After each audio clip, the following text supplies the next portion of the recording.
Ano dating trabaho mo, Picoy? Sa ano po, sa Napolcom po, Police Inspector 2 po ako. Pulis ka dati? Hindi po, Police Inspector 2 po, item po yun sa Inspection Monitoring Investigation Service po. Okay. So ngayon? Sir, wala na po akong trabaho, sir. Wala kang trabaho ngayon? Yes, sir. Yes, sir. Meron kang sinerch namin yung pangalan mo sa Napolcom. Meron kang mga kasong robbery, extortion, at saka kidnap for ransom.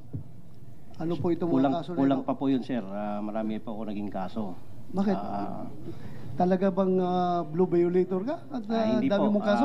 Sa awa naman po ng Diyos, naging kaso lang sila, sir. Ha? Naging kaso lang sila, sir. Mr. Chair, Yes. off topic. Anong status ng mga kaso mo, Picoy? Sir, yung iba po na dismiss na, yung iba, sir, under appeal, sir. Walang conviction? Yung robbery extortion, sir, under appeal po. I-appeal po namin. Hindi ka na-convict? Na-convict, sir, pero ina-appeal Join the po club. Thank you, sir. Salamat po. Welcome. Thank you, sir. Mr. Enriquez. Yes.